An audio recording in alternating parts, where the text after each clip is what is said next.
Well, Matt and I started out in the business maybe 10 years ago, Matt. Yep. And Matt had just graduated from college and wanted to get in the business, so he moved to Tucson, back to Tucson, where he went to college in California. I made Matt go to First Magnus and do the online thing for a while, and he wasn't making very much money.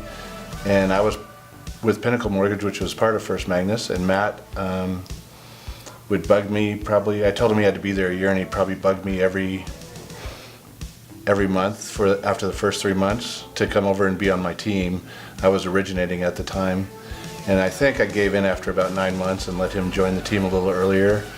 And Matt was my assistant for a few years while I still originated. We moved over to VIP, and it was a learning experience, I think, for both of us. There was a lot of fighting. I think I fired Matt every week, and he wouldn't leave his desk when I fired him. He'd just sit there and ignore me and keep working. So we've grown a lot together.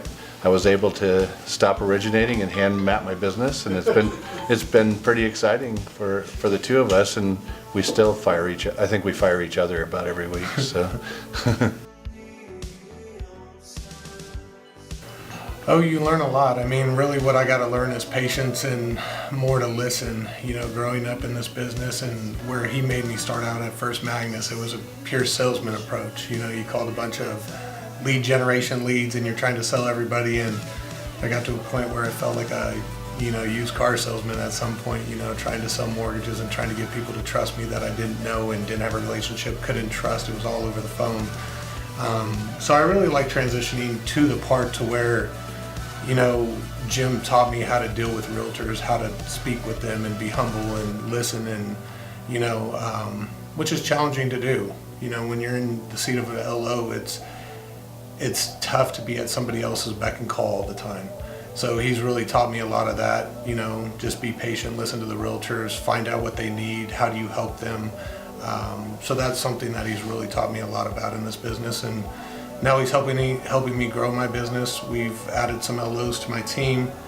He's helping me coach those younger LOs, and he's helping me try to make a dynamic U.S. lending team that we have here at VIP Mortgage. There's too many of those to count. I think we're all pretty stubborn when we work with our father. We all think we know more than they do, and it takes time. I'm recently a father of two. So I've learned a lot over time, and I see it in my kids as well. Things you tell them, they don't want to listen, they think they know better. And it's kind of an eye-opening experience that, hey, maybe he is right. Maybe I should listen to him and take the easier path rather than taking the tough path along the way. Absolutely. I think I've gotten more patient. I did things old school.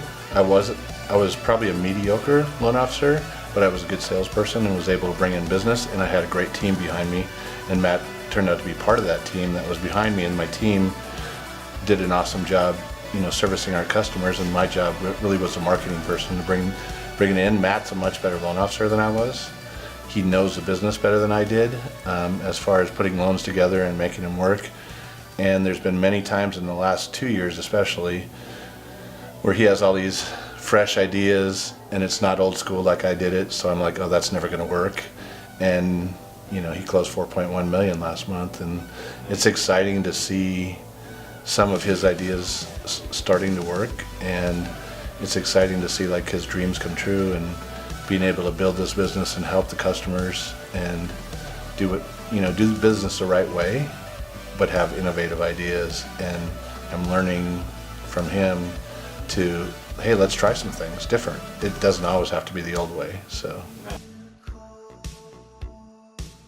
we like to play golf together. I mean, that's where we bond our best, and honestly, that's transitioned into business too. He's taught me, take some of the stuff you love to do, whether it's mountain bike riding, whether it's golfing, whatever it is, and try to bring your referral partners into that realm, and enjoy yourself on the course. We really enjoy ourselves on the course together. We talk about business, we talk about life. He gives me, he coaches me not only on my business, but how to raise my kids and how to help make me a better dad. So that's really what we like to do. He kicks my butt at golf. I was just gonna ask, who's better in their prime? It's not even close. Not even close? No, I know Matt's no, got some golf trophies I've seen. no. I can have my best round and he beats me by 10 strokes. So, but we're really. I think I beat him on the 19th hole every time though. So he tries to compete, but he's not that good there. So. It's tough. He has more years of experience in the 19th hole than I do. Nice. I would say probably just listen, try to see things from each other's perspective. You know, the fathers in the industry did loans the old school way. You know, they're used to taking applications on paper, and we're using systems such as Encompass and Salesforce and all these other systems that VIP has brought. Just try to merge the two, because the old school way is great at keeping relationships, right? The new school way is picking up lead generation and doing stuff quickly and over the phone. And I think if you can merge the two, you can have something pretty powerful in business.